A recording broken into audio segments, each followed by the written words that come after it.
चर्चा चिट्ठा में आज हम बात करेंगे पुतिन के मनपसंद युद्ध की। एक ऐसा युद्ध जिसके लिए नेटो के 1 लाख सैनिक पोलैंड आने को तैयार हैं और नेटो सैनिकों के इस मूवमेंट के प्लान पर नेटो ने भी अपनी हामी भर दी है। तो सवाल है कि क्या यूक्रेन के साथ साथ पुतिन पोलैंड से भी युद्ध करने जा रहे हैं?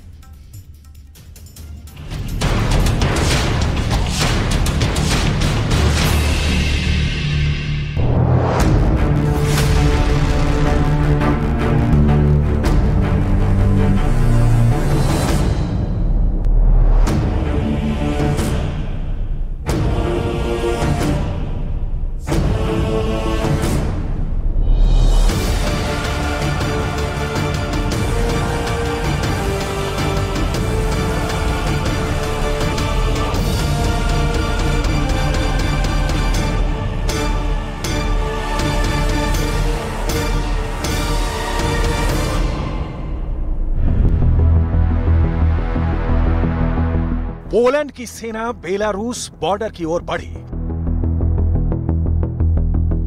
बेलारूस से लोहा लेने के लिए अड़ी। दुनिया दूसरे युद्ध से डरी।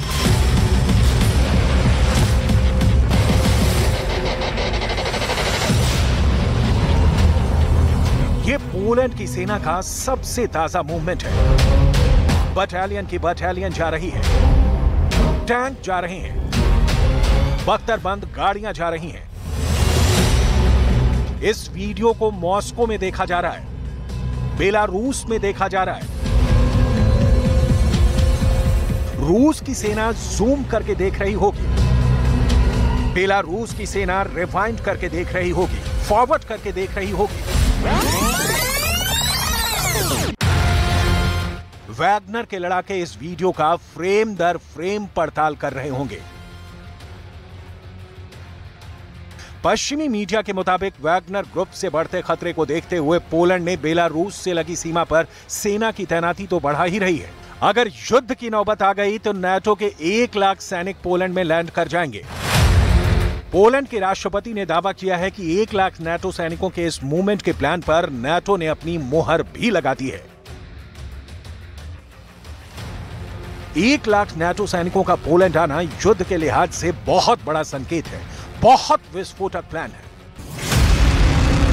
क्योंकि इस प्लान के तहत नाटो की 1 लाख सेना पोलैंड में दाखिल हो जाएगी। नाटो के फाइटर जेट पोलैंड आएंगे, नाटो के घातक टैंक पोलैंड पहुंचेंगे, नाटो के बख्तरबंद गाड़ियां पोलैंड आएंगी, नाटो की स्पेशल फोर्स पोलैंड में होगी। पोलैंड की सबसे बड़ी टेंशन इस वक्त बेलारूस बना हुआ है, क्योंकि पोलैंड के पड़ोसी देश बेलारूस में रूस की कई खतरनाक मिसाइलें तैनात हैं। रूस के परमाणु बम भी अब बेलारूस में लग गए हैं। इसी वजह से पोलैंड को डर है कि यूक्रेन की मदद करने पर पुतिन आज नहीं तो कल उस पर भी हमला कर सकते हैं, क्योंकि अमेरिका और ब्रिटेन के बाद पोलैंड ही यूक्रेन का सबसे बड़ा मददगार देश है। पोलैंड पश्चिमी देशों और यूक्रेन के बीच सबसे अहम कड़ी है। पोलैंड में अभी करीब 10,000 नाटो सैनिक तैनात हैं, जिनमें से अधिकांश अमेरिका की फोर्स है। इसके अलावा युद्ध होने पर 1 लाख और नाटो सैनिक पोलैंड आ जाएंगे। इसके साथ ही साथ नाटो शिखर सम्मेलन में पोलैंड में हथियारों के गोदाम बनाने का फैसला किया गया है। वजह साफ है, पोलैंड सीमा यूक्रेन से लगी हुई है और अमेरिका समेत पश्चिमी देशों से यूक्रेन को मिलने वाली मिलिट्री मदद का रास्ता भी पोलैंड से ही होकर जाता है। यूक्रेन से पोलैंड की 535 किलोमीटर लंबी सीमा लगती है। पोलैंड के जरिए नाटो के हथियार धड़ल्ले से यूक्रेन पहुंच रहे हैं। हथियार चाहे अमेरिका से यूक्रेन आने हो या फिर ब्रिटेन से यूक्रेन को हथियारों की डिलीवरी मिलने वाली हो, हथियार पहले अमेरिका से पोलैंड पहुंचता है, वैसे ही ब्रिटेन से भी पोलैंड पहुंचता है और फिर पोलैंड से सड़क के रास्ते यूक्रेन। इस बीच बेलारूस में वैगनर ग्रुप के लड़ाकों के पहुंचने से पोलैंड की हालत और खराब हो गई है। पश्चिमी मीडिया ने दावा किया कि पोलैंड इस बात से खौफ में है कि वैगनर लड़ाके कभी भी उसकी सीमा में घुस सकते हैं। इसी वजह से पोलैंड ने बेलारूस से लगी सीमा पर हथियार समेत सेना की तैनाती बढ़ा रहा है।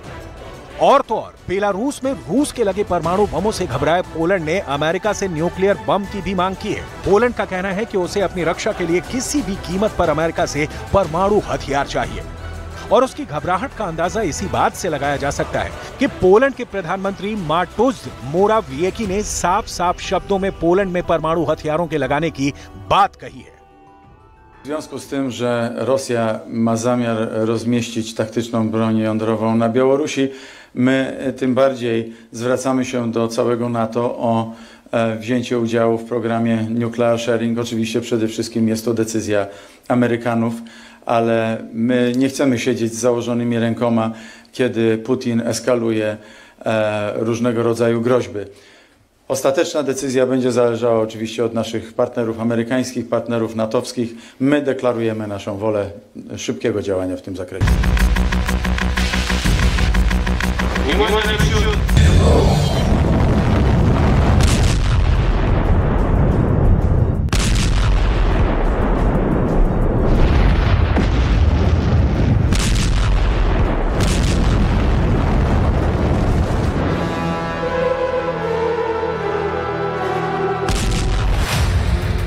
पोलैंड के प्रधानमंत्री मोराविएकी का कहना है कि पोलैंड नाटो के परमाणु हथियार साझाकरण कार्यक्रम में शामिल होना चाहता है। पोलैंड के पीएम के इस बयान को बेलारूस में परमाणु हथियारों की तैनाती की प्रतिक्रिया के तौर पर देखा जा रहा है।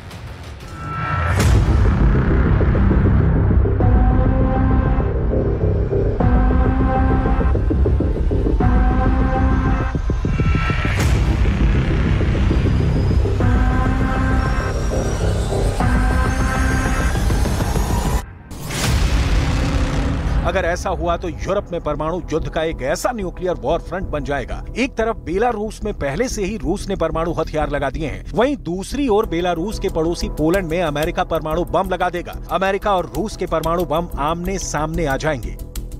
पूरी दुनिया को पता है कि रूस ने अपने परमाणु बमों को बेलारूस में फिट कर दिया है। बेलारूस के साथ साथ रूस के राष्ट्रपति व्लादिमीर पुतिन इसकी पुष्टि कर चुके हैं और परमाणु बमों की पहली खेप बेलारूस पहुंच गई है। और अब बेलारूस के रक्षा मंत्री विक्टर खेनिन ने उस परमाणु बम के मॉडल को लुकाशेंको को भेजकर दुनिया के सामने न्यूक्लियर पिक्चर भी पेश कर चुके हैं। साथ ही साथ बेलारूस से खार खाए देशों को बिना कुछ कहे बहुत ही बड़ी चेतावनी दे दी है। आगे बढ़ने से पहले लुकाशेंको और विक्टर खेनिन के बीच में इस मौके पर क्या बातचीत हुई, इसे सुन लीजिए। Это старое. Так точно. Современное по-другому смотрится. Я потом расскажу точку зрения, как они чем отличаются и выглядят. Это уже, ну вот, чтобы символично было, что это у нас все. Копия, да? Это копия первой самой ядерной бомбы, которая была изобретена в Советском Союзе. Пусть наши враги не думают, что мы тут символизмом занимаемся или уж очень радуемся по поводу ядерного оружия. Это просто символически. Это символически. बेलारूस में राष्ट्रपति अलेक्जेंडर लुकाशेंको के ऑफिस से इस वीडियो के सामने आने के बाद दुनिया में बढ़ गया है परमाणु फीवर। नाटो कैंप में फैल गया है न्यूक्लियर फियर। यही वजह है कि पोलैंड ने परमाणु बम की डिमांड के अलावा अमेरिका ही नहीं, दूसरे देशों से भी घातक हथियार खरीदने में जुटा है। पोलैंड के राष्ट्रपति अंद्रेज डूडा पहले ही ये बयान दे चुके हैं कि उनके देश को अपनी जमीन पर अमेरिका के परमाणु बम को तैनात करने में कोई दिक्कत नहीं है। वो अमेरिका के परमाणु हथियारों की मेजबानी के लिए बातचीत कर रहा है। पोलैंड के राष्ट्रपति अंद्रेज डूडा ये बयान दे चुके हैं। हमने अमेरिका के नेताओं के साथ इस बारे में बात की है कि क्या अमेरिका इस तरह की संभावना पर विचार कर रहा है। मुद्दा खोला है।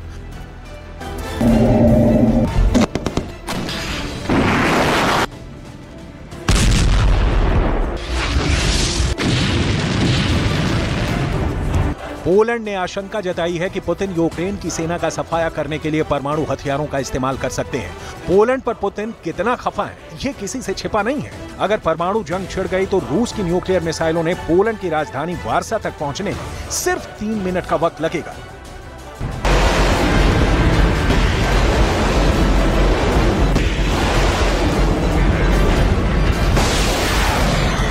अगर पोलैंड की मांग मानते हुए अमेरिका वहां परमाणु बम लगाने की हरी झंडी दिखा देता है तो पोलैंड यूरोप में 6वां ऐसा देश होगा जहां अमेरिका के परमाणु बम लगे होंगे। फेडरेशन ऑफ अमेरिकन साइंटिस्ट के अनुमान के मुताबिक यूरोप में फिलहाल 5 देशों में अमेरिका के करीब 100 परमाणु बम मौजूद हैं। बेल्जियम के क्लेन ब्रोकेल एयरबेस पर 15 परमाणु बम रखे गए हैं, जिन्हें लॉन्च करने के लिए F-16 एयरक्राफ्ट तैनात हैं।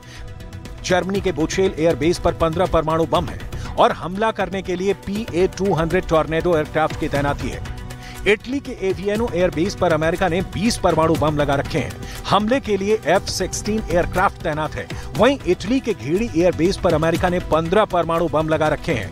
हमले के लिए PA-200 टॉर्नेडो मौजूद है। नीदरलैंड के वोल्केल एयरबेस पर 15 परमाणु बम लगा रखे हैं और हमले के लिए F-16 एयरक्राफ्ट तैनात हैं। वहीं तुर्की में एनसरलिक एयरबेस पर 20 परमाणु बम होने का अनुमान लगाया गया है। पश्चिमी मीडिया में ऐसा दावा किया गया है कि रूस की वैगनर आर्मी अपने घर में नाकाम बगावत के बाद बेलारूस में एक नया और बहुत बड़ा बेस बना रही है। वैगनर लड़ाकों के बेलारूस पहुंचने की खबरों के बीच पोलैंड ने अपने बॉर्डर की सुरक्षा बढ़ा दी है, क्योंकि पुतिन से बगावत कर चुके येवगेनी पिरोगजिन आगे क्या कर सकते हैं, इसका अंदाजा भी नहीं लगाया जा सकता।